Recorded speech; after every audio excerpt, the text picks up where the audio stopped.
UK housing market collapse. Can tax, as Rachel Reeves thinks, fix it all? House building's collapsing, especially in London, and we've got two new reports to go through today, which suggest the only way to turn things around is through tax reform. So what are the key points you want to cover? Collapse in delivery. Nationwide housing delivery is falling, with London experiencing a complete collapse. They're just not building houses at the moment in London. London is the UK's largest economic engine.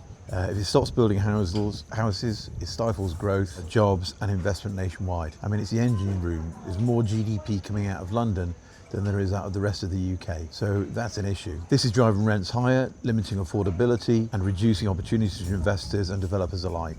So it's a bad situation to be in. The two reports, we've got one message. We've got a Centre for Policy Studies called Breaking the Cycle by a guy called Gerard Lyons. And the second is Public First, Building Prosperity, supported by the Barclay Group, British Land and Landsec.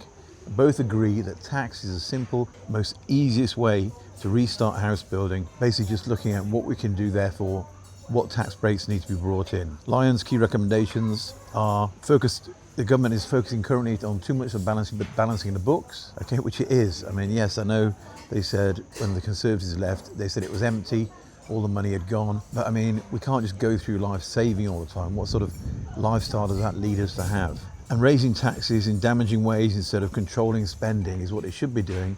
But unfortunately, they're not doing that, which is unfortunate. The government has boxed itself in with rigid tax pledges, prioritised redistribution of wealth over productivity and growth.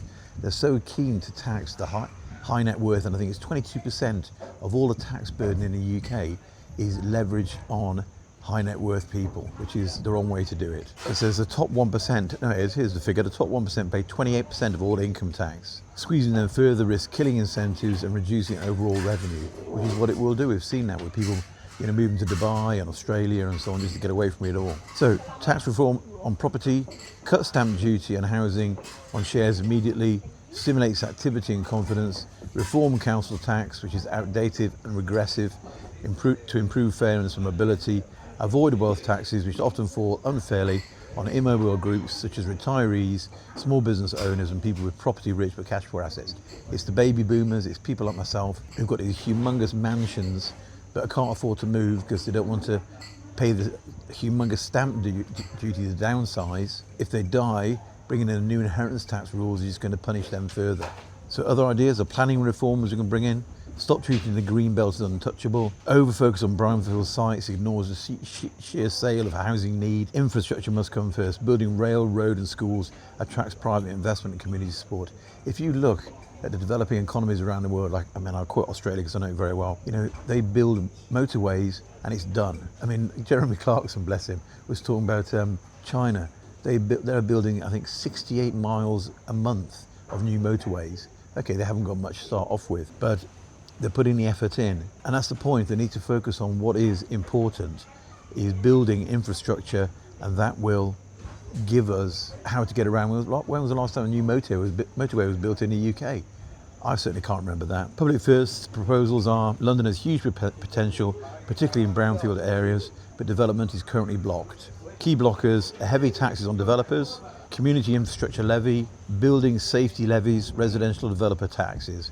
Heavy overseas investor taxes are restricting off-plan sales, which are essential to get finance for projects. New regulations, future home standard, dual aspect and second staircase requirements eat into the usual floor space, cutting viability.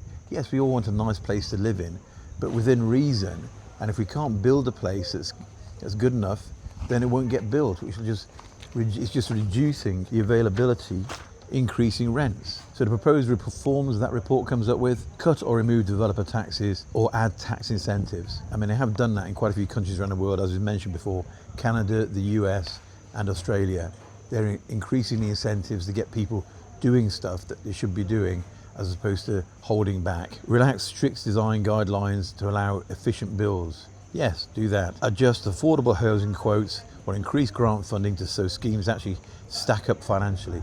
And that is the point.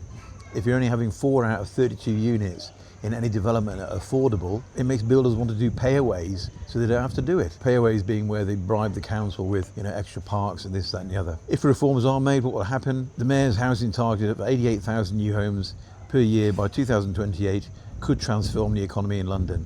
That's 14.8 billion a year in construction-led growth, tens of thousands of jobs across construction and supply chains, 607 million in annual rent savings by 2035, which make it easier for tenants, 3.7 billion in productivity gains as more working age people can live in London. By 2037, over 30 billion a year added to London's economy. That's 5% of London's GDP. Truly far better way of doing it rather than just trying to tax us all to death. For investors, it means huge upside if reforms on land, stronger demand, stabilised rents and healthier long-term profits will come alongside with it. From an investor angle, the November budget is crucial. Any move on stamp duty, council tax reform or developer taxation could be a turning point. It could tip the whole thing wrong. Developers are being squeezed from every angle.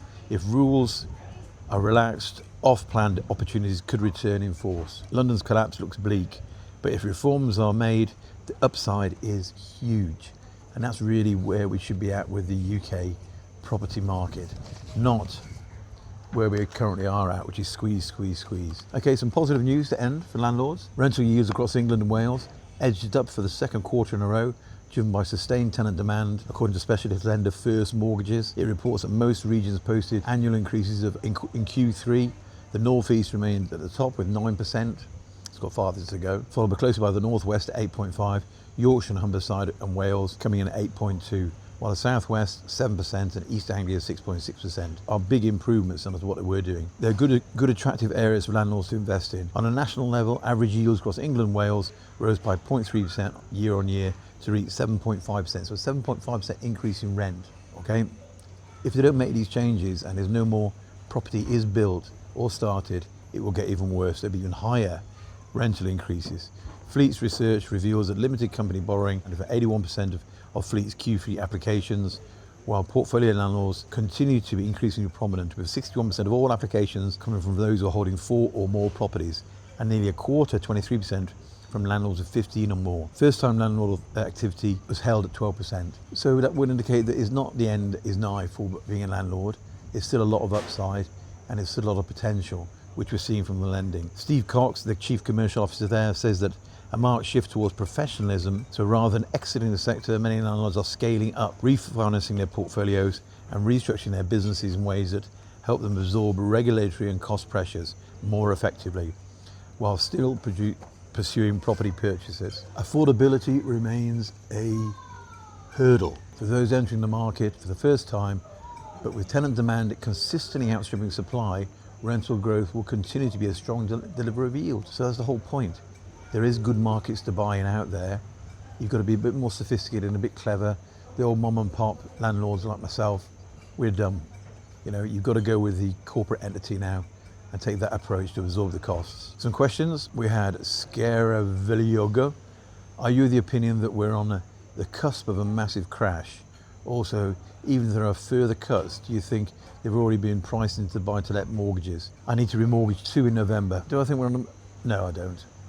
You know, obviously I've got skin in the game. It's not in my interest to say there is a massive crash on the horizon. We've seen prices around the coasts fall by 10% plus as COVID bites, i.e. work from home after COVID bites. No, I don't believe that. You know, there's just a shortage, it's as simple as that. How can you possibly have a crash when there's a huge shortage? Where are people going to live? And he says, the market picking up, it's going the other way, mate. I don't know what we're talking about there. Are you talking about the rental market or the property market? Property market's pretty flat. It's absorbed a lot of pain this year, but it's still flat. And I think it will go up and it will continue to be a good buyer's market. Rental market, we're still hugely short. And then Carlos says, so are they going to offset the massive amount of interest a homeowner pays over the term of the mortgage? No, because you think about it, your tenant's going to be paying that anyway. You can buy through a company and claim MIRAS, mortgage interest relief at source, which is offsetting. So that's a positive thing. So there are lots of ways out there of doing it. Will they change the way it's calculated? I don't think so.